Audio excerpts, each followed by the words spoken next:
सो Triumph की speed 350 market में launch हो गई है और अब हम करने वाले हैं इसका ड्राइव रिव्यू। अगर आप इसका वॉक अराउंड देखना चाहते हैं तो आई बटन पे और नीचे डिस्क्रिप्शन में मैंने लिंक दे दिया, जहाँ पर हमने बात की है कि इसमें क्या क्या चेंजेस किए गए हैं। और इसका जो डिस्प्लेसमेंट है अब 350 सीसी आपको नया इंजन मिलने वाला है।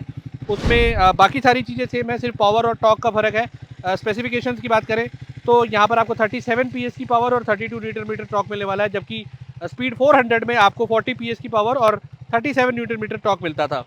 अब ये बाइक चलाने में कैसी है, क्या डाउनग्रेड जो इंजन में किया गया है वहाँ पे रिफाइनमेंट में कोई दिक्कत आई है, या अगर हम इसकी परफॉर्मेंस देखें ओवरऑल राइड क्वालिटी कैसी है, कॉर्नरिंग कैसी है, ये सारी चीज़ों के बारे में बात करने वाले हैं इस वीडियो में।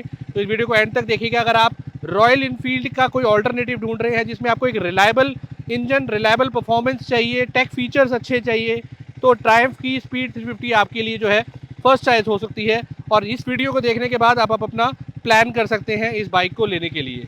अगर प्राइस की बात करें तो 2,32,000 एक्स शोरूम से प्राइस का जो प्राइस है वो स्टार्ट हो जाता है। जीएसटी एडवांटेज जो बेसिकली जिसकी वजह से इसके इंजन डिस्प्लेसमेंट को डाउनग्रेड किया गया है 50 सीसी से 349 सीसी का किया गया है, उसमें आपको तकरीबन 17,000 रुपये का बेनिफिट मिल जाएगा स्पीड 350 में। और यही अगर आप स्क्रैम्बलर 350 लेते हैं तो 21,000 रुपये तक का आप जीएसटी बेनिफिट इससे उठा सकते हैं, यानी कि प्राइस जो है वो कम हो गया है। 2,32,000 से इसका एक शोरूम स्टार्ट हो जाता है। डिपेंड करता है आप कौन सी सिटी में रहते हैं और उस हिसाब से आपको ऑन रोड पड़ जाएगा। ठीक है, तो अब ज़्यादा टाइम ना ख़राब करते हुए इसका ड्राइव रिव्यू स्टार्ट करते हैं। आइए और देखते हैं कि बाइक एक्चुअली में चलने में कैसी है।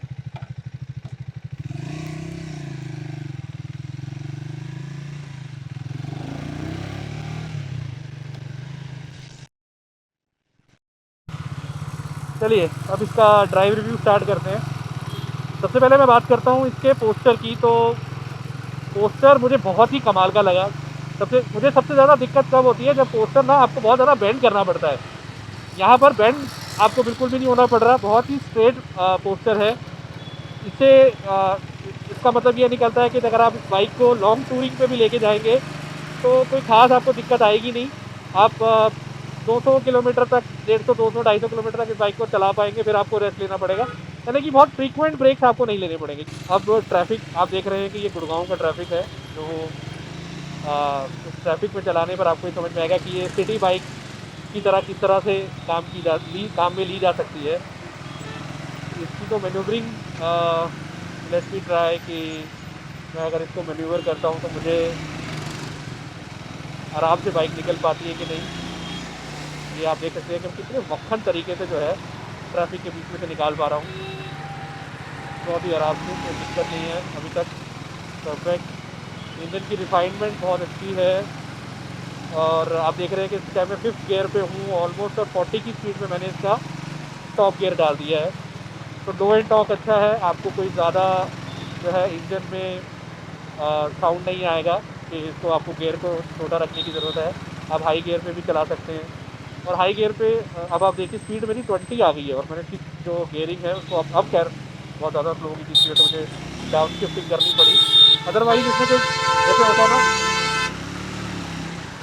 लोगों को हॉर्न बजाने की पता नहीं क्या बीमारी रहती है। चलिए मैं बता रहा था कि डाउन शिफ्टिंग मुझे मतलब बहुत ज़्यादा रिक्वायरमेंट नहीं फील हुआ, और इंजन की कोई अच्छी साउंड भी नहीं आई कि मुझे लगा कि यार ये तो गड़बड़ कर रहा है और मुझे जो है इसकी डाउन शिफ्टिंग करनी चाहिए। लो एंड टॉप काफ़ी अच्छा है, 40 की स्पीड पे बाइक चल रही है 6 गियर पे, टॉप गियर पे। तो आप सिटी में भी अगर इसको जो है 5th और 6th गियर पे चलाते हैं 35-40 की स्पीड, जो कि एक नॉर्मल स्पीड रहती है ट्रैफिक में, तो माइलेज भी आपको एक अच्छा निकाल के देगी, परफॉर्मेंस भी अच्छी देगी, राइड क्वालिटी तो अच्छी है ही है। हैंडलिंग बाइक की काफ़ी अच्छी लगी मेरे को, ब्रेकिंग काफ़ी अच्छी है। आपको आगे और पीछे दोनों जो है तो डिस्क ब्रेक देखने को मिलती हैं। अगर हम सस्पेंशन की बात करें तो आगे आपको यूएसबी फोक्स मिलते हैं और पीछे आपको मोनोशॉक जो है सस्पेंशन देखने को मिलता है। बाइक में किसी तरीके की कोई टिक टिक टिक टिक साउंड होती है ना, इंजन साउंड जो रहती है, जो जनरली हम आरी में हमें सुनने को मिलती है जब आप स्लो स्पीड पे जनरली चलाते हैं हाई रेप करके, या टॉप गियर पे आप चलाते हैं जब, तो वहाँ पर आपको एक थोड़ा सा एक जो है नॉइज साउंड सुनने को मिलती है, तो यहाँ पर एटलीस्ट नहीं है। और मैंने देखिए गियर शिफ्ट नहीं किया, डाउन शिफ्ट नहीं किया है, उसी के में मैंने बाइक को जो है उठा लिया है और स्पीड को मैं इंक्रीज़ कर रहा हूँ। 80 जो है बहुत आराम से पहुँच जाती है। अब इससे ऊपर जाने का भी जहाँ पर सीन नहीं है, बिकॉज मेरे पास उतना बैंडविड्थ नहीं है कि उस स्पीड को उतनी ज़्यादा कर सकूँ, उसमें ट्रैफिक भी देखना पड़ता है। तो एक इम्पॉर्टेंट चीज़ जो यहाँ पर नोटिस करने वाली ये थी कि 400 सीसी की बाइक अगर आपने चलाई है तो वहाँ पर आपको कोई नोटिसेबल डिफरेंस मिलता है कि नहीं, क्योंकि अगर आपने नहीं चलाई है और आप दूसरी 350 सीसी से इसको कंपेयर करेंगे तो फिर एक आपको जेन्युइन यहाँ पर रिव्यू मिलेगा कि भैया ये बाइक जो है काफ़ी बेटर है। बट 400 सीसी की इसी बाइक की ट्रायम्फ की 400 सीसी की बाइक की कंपैरिजन अगर आप 350 से करेंगे थोड़ा सा डाउनग्रेड आपको फील होगा। इंजन जो यहाँ पर साउंड है नोट की, अगर हम बात करें इंजन नोट की, तो इंजन नोट जो है वो आपको थोड़ा सा यहाँ पर लगेगा कि यार पहले वाला जो था वो थोड़ा ज़्यादा थम्पी था, हल्का सा थम्पी था। हैंडल बार ना वाइड होने की वजह से आपको काफ़ी कंफर्ट भी देता है। कई बार क्या होता है कि एक्स्ट्रा ऑर्डिनरी अगर हैंडल बार वाइड होता है ना तो भी आपके शोल्डर पे एक अजीब सा स्ट्रेस आता है, लेकिन यहाँ पर हैंडल बार काफ़ी कंफर्टेबल फील करा रहा है।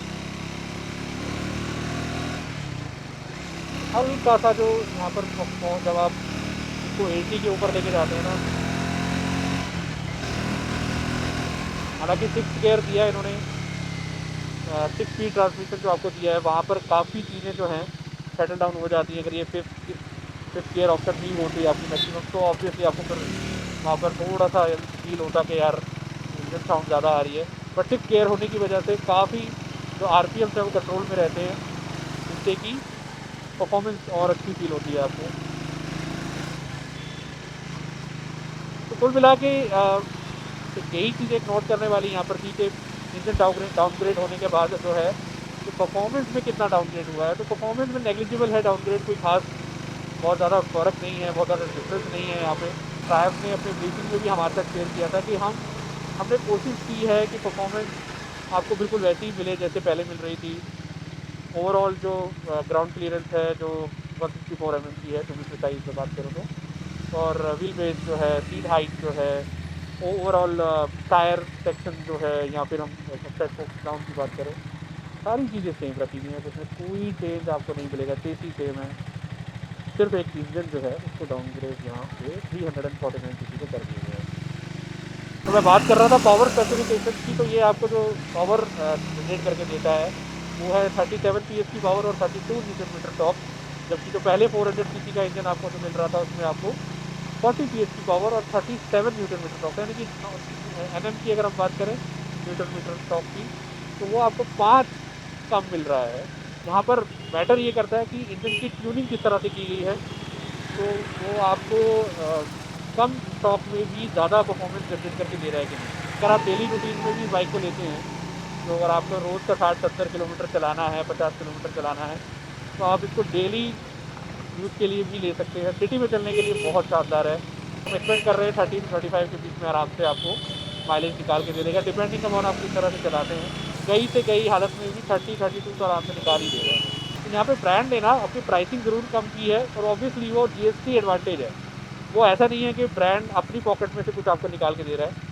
वो पहले जो है गवर्नमेंट के उसमें जा रहा था, जो कि उसका एडवांटेज ब्रांड ने सोचा कि कस्टमर को दिया जाए, तो इसलिए वो प्राइसिंग कम हुई है। इसकी वजह से कॉस्ट कटिंग का कोई वो नहीं है यहाँ पर कि भाई इसी तरह से कोई कॉस्ट कटिंग की ज़रूरत है, क्योंकि ब्रांड ने कोई ऐसी कॉस्ट में कमी नहीं की है कि उनको कुछ चीज़ कम या ज़्यादा करनी पड़े, इसलिए सारी चीज़ों को सेम भी रखा गया है। तो ये था एक छोटा सा ड्राइव रिव्यू इसका, जिसमें हमने इसको सिटी में चलाया, बात की कि कैसी परफॉर्मेंस है इसकी ओवरऑल। तो आप अगर आपने इसका वॉक अराउंड देखना है तो हमारे इस वीडियो के डिस्क्रिप्शन में मैं इसका वॉक अराउंड का लिंक डाल दूँगा, जिसमें मैंने इसके सारी चीज़ों के बारे में बात की है। तो ये था एक छोटा सा video drive review Triumph speed 350 CC. कैसा लगा आपको ये वीडियो, हमें कमेंट सेक्शन में बताइए। कोई क्वेश्चन है तो आप पूछ सकते हैं, तो अगर मैंने कुछ मिस कर दिया है तो मैं आपको अलग से इसका जवाब देने की कोशिश करूँगा। वीडियो अच्छा लगा हो तो लाइक कीजिए, शेयर कीजिए, चैनल को सब्सक्राइब कीजिए। मिलते हैं किसी और वीडियो में, तब तक के लिए good bye and take care. Triumph कमाल कर दिया यार।